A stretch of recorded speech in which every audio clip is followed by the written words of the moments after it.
بسم اللہ الرحمن الرحیم۔ السلام علیکم ڈیئر اسٹوڈنٹس، ہم کر رہے ہیں کلاس 6 اردو بک۔ آج کا ہمارا چیپٹر ہے ذرا فون کر لوں، سبق نمبر 8 ہے۔ آج کے ہم یہ مکمل طور پر لفظ بائی لفظ ریڈ کریں گے، جو مشکل الفاظ آئیں گے اس کا معنی بھی کریں گے، اور نیکسٹ ویڈیو میں اس کی ہم ایکسرسائز کریں گے۔ سب سے پہلے اس کے جو تلفظ الفاظ ہیں سیکھنے والے، اطمینان اس کا مطلب ہے تسلی، رشک مغفرت، حیثیت تشخیص، نہار مہلت ممنون۔ اب ہم اس کا ایک ایک لفظ لیڈ کریں گے۔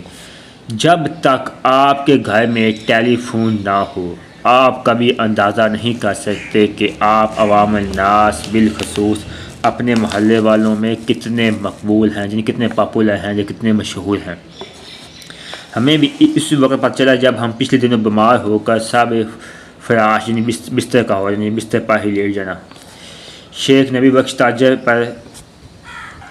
تاجر چرم ہمارے محلہ دار ہیں، ان سے علیہ السلام دعا بات چیت ہوتی رہتی ہے۔ گائے چھننے والی کوئی بات نہیں، ہمیں ان کے حسن اخلاق کا بھی اندازہ نہ تھا۔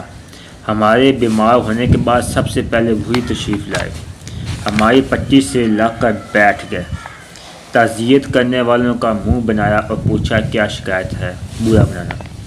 ہم نے کہا آپ سے ہمیں کوئی شکایت نہیں، واللہ نہیں۔ فرمانے لگے میں تو آپ کی بیماری کا پوچھ رہا ہوں۔ تب ہم نے بتایا کہ معمولی کھانسی ہے، بخار ہے۔ بولے اس کو معمولی نہ جانیے گا، میری بیوی کے بھانجے کو بھی یہی آزاد یعنی جو بیماری تھی، یہی تکلیف تھی، آپ ہی کی عمر کا ہوگا، حق مغفرت کے لیے عجب آزاد مرد تھا۔ مر گیا؟ ہم نے بوکھلا کر پوچھا۔ فرمایا ہمارے لیے تو مر ہی گیا، سب کو چھوڑ چھاڑ کر کینیڈا چلا گیا، وہاں سنا ہے شادی کر لی، ہمیں تو اب خط بھی نہیں لکھتا۔ ہم نے حیات تازہ پا کر اطمینان کا سانس لیا، کچھ عشق ان کی بیوی کے بھانجے کی قسمت پر بھی آیا۔ بہرحال ہم نے ان بزرگ سے کہا کہ آپ نے ناحق مزاج پرسی کے لیے آنے کی زحمت فرمائی، بہت بہت شکریہ۔ مزاج پرسی، بیمار پرسی، جب کوئی بیمار ہو جاتا ہے اس کی ہم عیادت کرنے کے لیے جاتے ہیں تو ہم اس کو کہہ سکتے ہیں کہ مزاج پرسی جب بیمار پرسی کرنے کے لیے گئے۔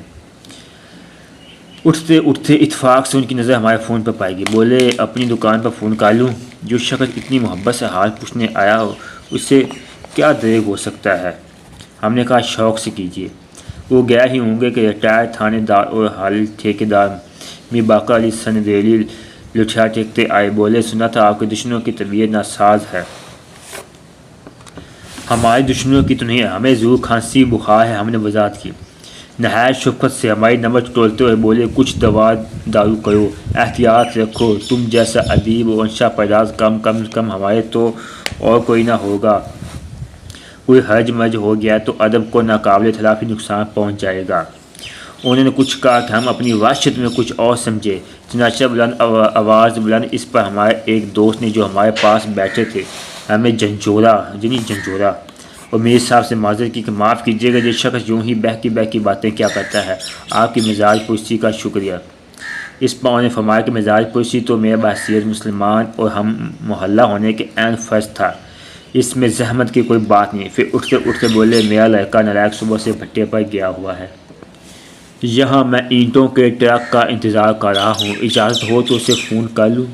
شوق سے کیجیے۔ ہم نے کہا آپ ہی کا فون ہے۔